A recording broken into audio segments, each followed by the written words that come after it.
Welcome to Stories from the Center of the Universe, the podcast about the human experience.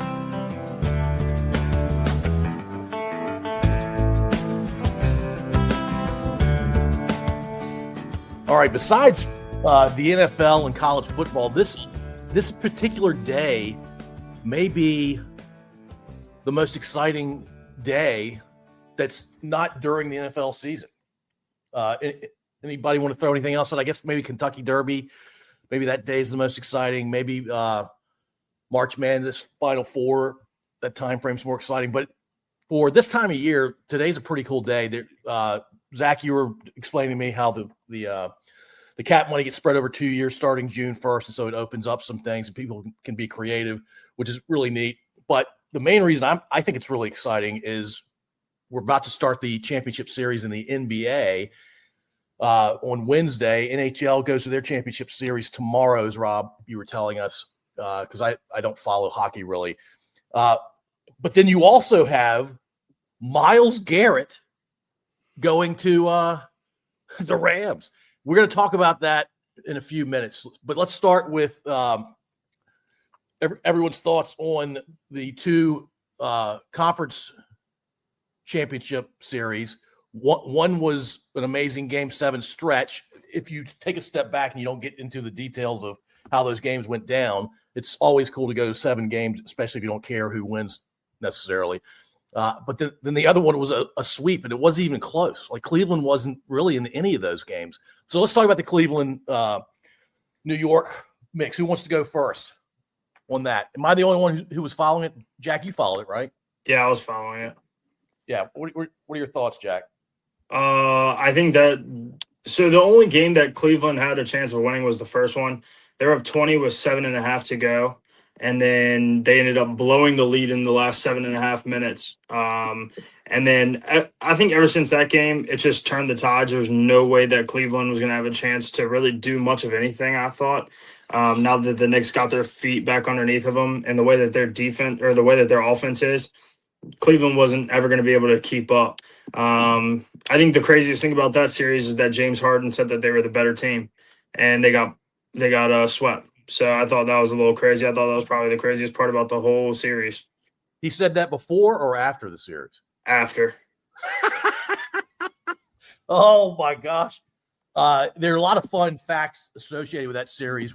One is for an 11-game stretch that ended with them sealing up the East, beating Cleveland in Game 4, they had the highest point margin over an 11-game winning streak of all time. And that's not just a playoff thing. That's regular season plus playoffs. I mean, they've been blowing the doors off people on a per game basis. And I didn't realize New York was that good, or maybe they're just doing some sort of magical run. And that Knicks Nation is going crazy because when was the last time they were in the championship series? 99 against the Spurs. They played against the Spurs back then. So it's been 27 years since they've seen the championship series. More fun facts about Harden. I looked this one up. Guess how many games in the championship round James Harden has won over his career?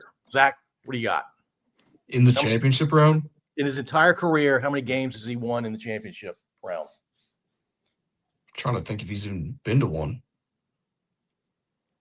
Jack, you talking about the conference championship or? No, I'm talking about the championship series. Oh, I've got no idea. All right, Robert, Jack, any guesses? I don't know, 2. Jack? I'm going to have to go with 0. Take the average of Jack and Rob, and that's the answer. He was the 6th man in OKC back in, I think it was 2012. I don't remember who they were playing, but it was a gentleman's sweep. They won 1 game, lost the other 4. And Harden wasn't even a starter back then. Harden, and here's 2 other amazing stats that I saw earlier today. 25% of the games that he's played in the playoffs over his career, 25%, he's had more turnovers than field goals made. Damn. 25% of the games he's played in the playoffs over his career. That's atrocious. The other one might be even worse. 20% of the games he's played in the playoffs, he has 3 or fewer field goals made. Good God. Those are offensive stats. He doesn't play defense. He's the only one to give up 7 drives to the basket where the guy on offense scored, and he was the primary defender. 7 straight. It's never happened before. James Harden's the only one to give up 7 in a row like that. That's crazy. I mean, and Cleveland thought it would be a good idea to pick him up. Does anybody look at his history? He's a 4 guys go outside the arc. He tries to run 1-on-1. He turns the ball over a fair amount. I mean, as the stat just kind of strongly hinted at. I don't understand why anybody wants to pick him up. And I think he's on, I'm making this up, but it feels like he's on his 10th team at this point. And then also he's got the audacity to make the comment Jack mentioned. That's just crazy. Yeah, I mean, delusional. And apparently one of the main reasons he keeps moving to new teams is he has a problem. He's a classic victim. It's everybody around him that's the problem. It's not him. So he needs to go to a new place where he has a better teammates, a better environment, whatever. It's never about him. It's always something else or someone else. He should have actually a lot more detractors than he really does. And I think how they lost that series to New York kind of reminded folks who he is as a player and as a person. And as a person. They also just signed him to a long-term deal out in Cleveland. I don't know anything about the Guardians. I don't follow the Guardians, but the Browns and Cleveland seem to have a fun, last 15 years or so, just lots of bad decisions they've made, especially the Browns. But yeah, the Cavaliers basically, we don't want to win the championship for as long as James is here. I mean, this is the same city that gave Deshaun Watson a guaranteed giant contract. Right. Oh, and here's another fun fact about Cleveland. Hey, look, I've never been to Cleveland. I'm sure the people of Cleveland are lovely people, but the owner for the Browns is actually moving the stadium from Lakeside to like 20 minutes away in the burbs. Why would you leave lakefront stadium territory? Yeah, that's prime land. I don't know. That's crazy. Doesn't make any sense. Anyway, enough about the Cleveland New York series. Let's go to the other series, which I have a million thoughts, but I'm going to be quiet. Zach, I know you watched Game 7. Rob, I'm sure you followed what was going on. Let me ask the first question. Is Wembanyama the greatest player of all time? He might be if you could pronounce his name correctly. Wembanyama. What did I say? You said it with an N at the end. Yeah, I mess that up all the time. Wembanyama. I got it right the last 2 times. All right, Jack, what do you think? No. Who is the best? It's way too early in his career. He's going to be really good, but it's just way too early to even say something like that, I think. Yeah, so some people use criteria like, hey, number of championships, scoring averages per game, that kind of thing. And I think all of that's valid. But my question is a little more specific. So let me give you a little more detail to the question. Physical playing of the game. Forget wins, forget championships. Physical playing of the game. Is he the best basketball player that you've ever seen? Anybody? I think it's still too early. It's his second year in the league. Y'all need a track record. You need more than just the eye test. I'm just a flat out no. Okay. I can appreciate the argument. I agree that I like to see more time, and I do want to see championships and wins and scoring averages and that kind of thing. But who over the height of 6'10" can do everything you want a player to do on a basketball court? He can dribble, he can rebound, block, like all the stats. He does all of it well. And look, this is going to start the SGA conversation. And he doesn't look to the refs and complain to the refs. He gets the crap beat out of him, and he doesn't say a word. He just plays. I do like that about him. So yeah, all right, I like him a ton. I mean, and he's definitely he's extremely gifted. But yeah, somebody's gonna and I think Jack and Zach are on it. I guess I'll just have to see how it turns out as to, but until he does some things like MJ did, which can be stats and championships and stuff, I can't say that yet. Yeah, he averages 25, I think, this season. 25 points a game, that's in the MJ territory, but I think MJ averaged more, especially in the prime of his career. All right, Jack, your thoughts on Oklahoma City, SGA, and referees? It was a lot of this whole series. I think was a lot of like, are they going to call the foul? Or are they not? And I think it actually took away from basketball and like how good that series deeply was, especially when you watch it and you think like, or like the fans of the game are honestly questioning whether or not like it's a legitimate series. Like you look at it and it's 7 games and you almost think like it was always going to go to 7 no matter what because of the way that some of these games were officiated. I think SGA is literally just doing what a lot of players in the league do. I think he's just good at it, which kind of sucks. Like you're good at flopping because that just takes away from the game itself. But I think at the same time, it's like this is what the NBA's culture's turned into over the last 10 years or so with foul baiting. And I think that they really need to crack down on it as a whole. Yeah, like if Rob, you and I think back to when we played as kids, they don't call carrying anymore. They haven't even thought about it in 15, 20 years probably. The flopping, like this is going to sound sexist, but I'm going to say it anyway. Like I have to take all the floppers' man cards away. Like that, you're just not being legitimate. Just go out there and scrap, play hard, but do your best, and then deal with the outcome. But this fake, it's almost fraudulent. I'm going to call it fraud. Rob, what are your thoughts? Yeah, I mean, I can't stand it. I mean, it could possibly be one of the. It's definitely one of the top 3 reasons I don't like LeBron. I mean, I when I respond to TikToks about him, I call him LaFlop all the time. I think he's ruined the game, and there's been other people that have followed it, and now you see videos of kids doing it. I mean, like AAU 12-year-olds, and I think like Jack just said, it's horrible for the game. I think part of it, when it happens, I think I don't know, it just stinks. And yeah, I don't. So much. You're right. So much has changed, especially in the last since we played, high school or even rec growing up. But yeah, the last 15, 20 years has been crazy. Yeah, Zach, I'd love to get your thoughts. Yeah, I mean, I don't really have anything else to add. You guys pretty much covered everything. I mean, all it is cheating, and it's not fun to watch. The NBA was supposed to introduce something a couple years ago, or maybe last year, to combat the flopping, and they did it for like the first few weeks where they were blowing the whistle pretty heavily on flopping, and then they kind of stopped, and now we're back to this again.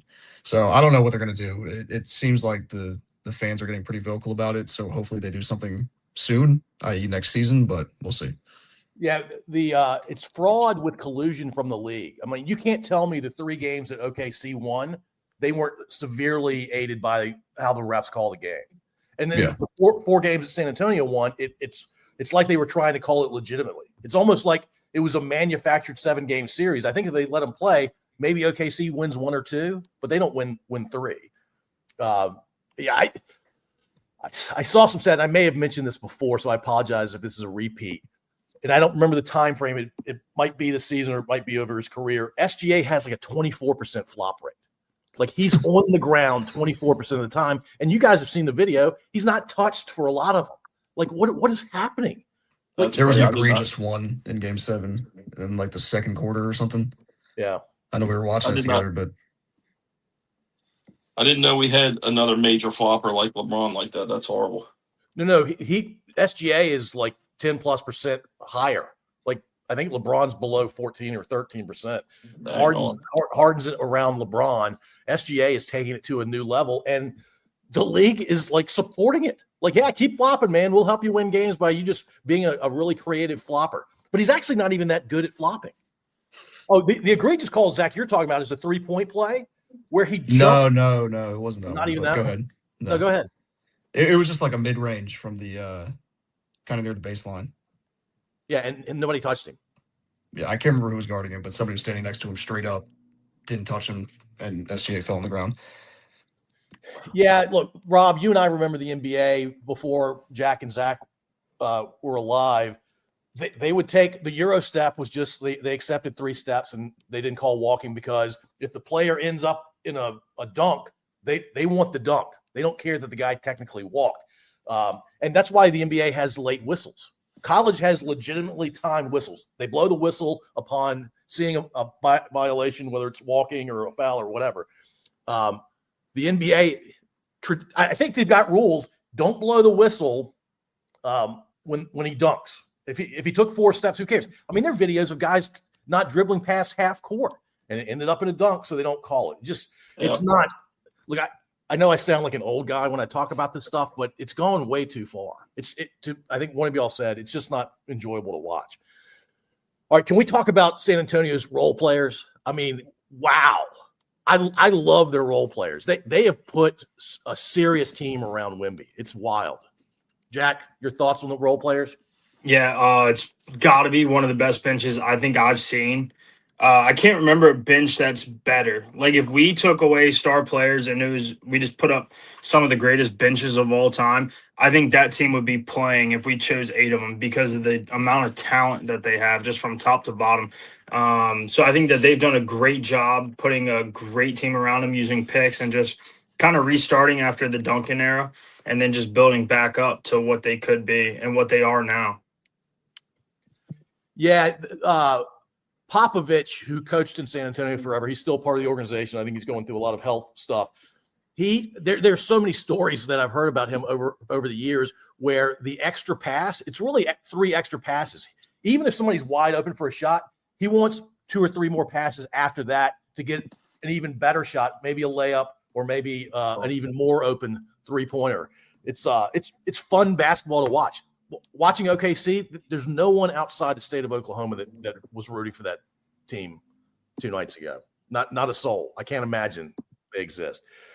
I'll just say Carter Bryant is like the 9th guy. Well, he's the 9th man, and he comes in and he does like seriously contribute. Stephon Castle, he's a dog. I love it when he goes to the basket. He is, and by the way, when Wemby doesn't play, Castle becomes the primary, even though he averages a little bit less per game in points than Fox does. Castle is the guy that can take over a game. So you basically have a super 1A, but he also plays with a 1B. And De'Aaron Fox is a top 10 point guard, I would say. And their big guys are nice. I mean, they're a fun team. Now, who are you guys rooting for in the finals? Start with you, Zach. Who am I rooting for? Yep. Probably San Antonio. Okay, Rob? San Antonio. Jack? Probably San Antonio, but I would love to see the Knicks win because the videos of all the Knicks fans running the streets is like some of the best stuff I think I've seen in a really long time. I legitimately at this moment do not care who wins. I'll be ecstatic for either organization or either team. I think San Antonio does it the right way. The 3 guys from Villanova for the Knicks, and we have not talked about the Knicks enough in this, so let's take care of that. Jalen Brunson is legitimately a superstar, or he's on the kind of run that I don't think anybody saw coming. And his back and forth in press conferences with Hart, I mean, it's hilarious stuff. Hart will talk about how big Brunson's head is, and that's one of the things that makes him better is because he's got a big brain inside that big skull. Or he'll say things like, per inch of height, he's the best player in the league. Because Brunson's listed at 6'1", and he's probably 5'11". Something like that. Yeah, I don't know. Yeah, I definitely want to see San Antonio win, but I'm not going to have my feelings hurt if New York wins, especially given the drought they've been in. And to your point, Knicks fans are going to be fun to film if they do win it all. Yeah, they're like Eagles fans. Like they're just absolutely insane. It's what happens when you put that many people in a small, not enough space to legitimately have them live normal lives. Like they're always on edge. They're always ready to defend. I don't know how people live up there, but God bless them. It's a fun city to visit. All right, Rob, let's transition to hockey. Sure. So hockey playoffs championship series Stanley Cup starts tomorrow. It's the Carolina Hurricanes from the East versus the Las Vegas Golden Knights from the West. So Vegas beat the Avalanche in the semis, and Carolina beat Montreal. So my little fun fact is the Avalanche had the best record. I learned this from Julia and her boyfriend Michael. But the Avalanche had the best record in hockey this year, and when you do that, you get what's called the President's Cup, and it has now been 18 years in a row that the President's Cup winner will not win the championship. So Wow. so that's kind of it's become like a curse, apparently, is what they said. So anyway, but yeah, so the Golden Knight series, not only was Avalanche, the best during the regular season, but the Golden Knights swept them. So I think it was they were relatively close. I don't think there was any game that was more than 2 goals. I think there was a 5-3, a 3-1, and then I think the final game was a 2-1, I think. The Hurricanes actually lost the first game. You mentioned the gentleman sweep. They lost the first game 6-2. They scored like 33 seconds in the game, and then Montreal scored 27 seconds later. So there was 2 goals in the first minute. And I think that first game, Carolina actually had dominated so much in the first rounds that they actually had the second longest layoff in history. So they had 11-day layoff, and I think they were just kind of rusty. The second and third games were 3-2 wins in overtime by Carolina. So kind of set the tone there. And then the last 2 games, they outscored Montreal 10-1. So Montreal had a real problem in games 2, 3, and 4. I think they averaged roughly like only 12 shots on goal. They kind of forgot how to shoot the ball or shoot the puck. So they just didn't give themselves enough chances. But anyway, so it should be a really good series. I'm loving all the Hurricane TikToks. I've kind of become a de facto Hurricane fan because of Julia and Michael. He's from North Carolina, so he loves them. And would definitely like to see them win, just because that would make them happy. So, yeah, as a Mid-Atlantic guy, I'm definitely pulling for Carolina. The next comment's going to sound silly, but I understand that these are professional teams that are pulling people from all over the globe, especially the northern climes, Finland, Sweden, Switzerland, Russia. But 2 cold weather teams just lost to a team in the desert and a team not super far from the Atlantic Ocean in the southeast. That's right. Yep. I know. It's crazy. Yeah.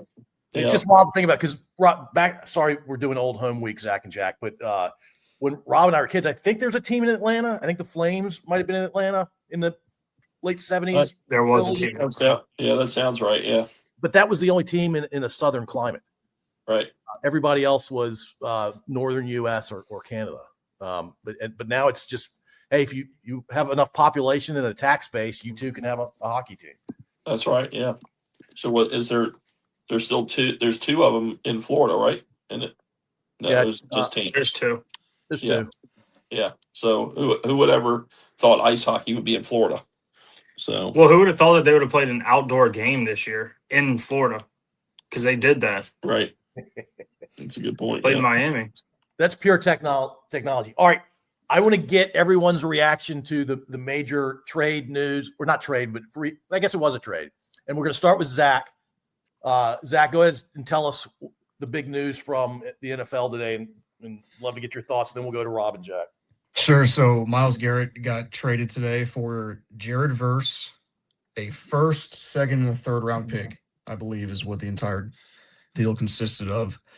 From like an initial reaction perspective, I think it works out well for both teams. The Rams are clearly going win now mode, and the Browns got rid of somebody who didn't want to be on their team in the first place and got a pretty decent haul for it. Verse is an up and coming edge rusher. He's been really solid for the last 2 years. He was kind of a steal in the 2024 draft. And then you get a first, which is probably going to be late, and then a second, third, who cares? But what really is interesting to me is it kind of makes the Ty Simpson pick look better in retrospect, because the Rams, I don't know if they knew that they were going to get this deal done back when the draft happened, but the Rams knew, or now know, that they're not going to have their 27 first, and 28 is just too far away. And by the time Stafford retires, they won't have a backup plan. So getting Simpson now means that you have kind of a safety net in case Stafford's back injury kind of flares up again, or he decides to retire early or whatever. So I think it worked out well for both teams, and it makes the Simpson pick look a lot better. Yeah, if Simpson works out, which is obviously That's a big if, yeah. that's a huge if. All right, Rob, what are your thoughts? Yeah, when y'all first said it before we started recording, it was the first I'd heard of it. I've been in a meeting all day, so I'd not heard that. Certainly it makes the Rams that much more of a Super Bowl contender when you have the second best defensive end, and you get him. But yeah, I mean, it sounds like a great trade for them. Yeah, I don't have a lot to say because I didn't know about it. But Yeah, all good. Jack? Yeah, it definitely helps the Rams, I think, more than Cleveland. Cleveland gets like someone young and they get a first round pick, but I mean, that was the best thing about Cleveland. And they kind of got rid of that. But I think that it really, really makes the Rams like a big time contender, bigger than they were, which was one play away from the Super Bowl. I wouldn't be shocked in the slightest if that team makes a run at the Super Bowl this year and Matthew Stafford's like whether it's his first or second year left. But I think that they've kind of set themselves up much better on the defensive side of the ball. Yeah, you want to hear something scary that apparently has been rumbling on the internet? Aaron Donald coming out of retirement. oh my God. I saw that. Could you imagine those two on the same front four? That's not fair. They should just call off every game. Just say, Rams, you're 17-0. There are a couple of teams in the AFC that are pretty good. We'll let you play them. A couple of good teams in the NFC. We'll let you play a couple playoff games, and then we'll let you beat the crap out of whoever comes out of the AFC. Yeah, I very painfully remember the last blockbuster move that the Rams made. It was right before the 21 season, and they traded Goff to Detroit, and they picked up Stafford, and they won the Super Bowl. That I think it was his first year, right? And it was his first year or second year that they won the Super Bowl. I think it was his first year. And they went to Tampa, and I remember us doing a zero blitz, and Stafford just kind of lobbed it 15 yards down the field and gave up a 65-yard touchdown or something silly like that. Yep. Anyway, I think the Rams with that move are the favorite to win the whole thing. Like if all you had to really worry about in the NFC was your own division, and there are a couple of exceptions to that comment, but I think the Super Bowl representative out of the NFC is coming out of the West again, and you clearly are the best team on paper, and will probably prove it on the field. But we'll see. They play the games for a reason. Cool. Any last thoughts, comments, fun facts? Just because we love it so much, NCAA. I mean, of course. Well, I guess talk a little bit about both, but NCAA World Series softball down to 3 teams. Texas, the defending champs, beat Tennessee twice today to make it to the championship, and Texas Tech tonight has to play Alabama, and they have to beat Alabama twice. So we'll see what happens there. There's actually a fair to Midland chance that could happen. Texas Tech is really, really good. Not that Alabama's not, but so that's where softball stands. And then just baseball, UCLA, number 1 seed overall, set a new, if you want to call it, record. They were the first number 1 seed ever to lose their first game. And then that was to St. Mary's, and then St. Mary's knocked them out yesterday. So Really? Yep. So UCLA is out, which I actually think happened to Vanderbilt last year too. I think they said that this was the second year in a row or something like that. So, Wow. But, state schools, Tech I know they lost their first game 6-2. I think they lost. I think they lost both their games. Maybe they won one. I can't remember. UVA, Jacksonville State apparently had their number. They beat them the first time, 15-7, and then UVA made it back to play them last night and was down 7-0. Scored 6 runs, but lost 7-6. So that region, I think it's Little Rock is the 4 seed and Jacksonville State is the 3 seed, and they're playing because Little Rock took out Mississippi State, the number 1 seed in that region. So, Yeah, Tech's second loss was to UCLA in the bottom of the ninth. that's right. There you go. Yep. So, and then Liberty actually won a game, I think, or 2. So they actually performed pretty well. I think those were the 3 state schools. I think. VCU.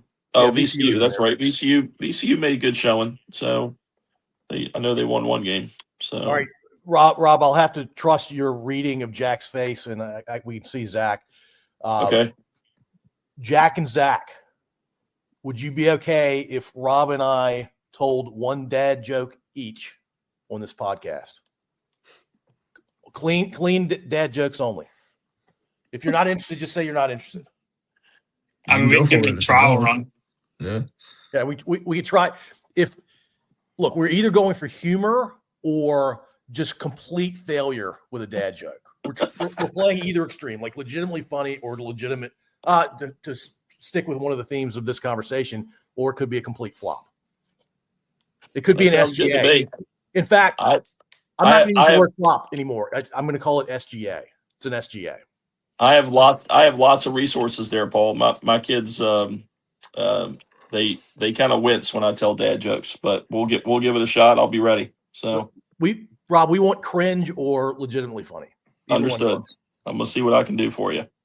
And Jack's face was a clenched smile, I believe, when you said that. So, This may be a segment just for you, Rob.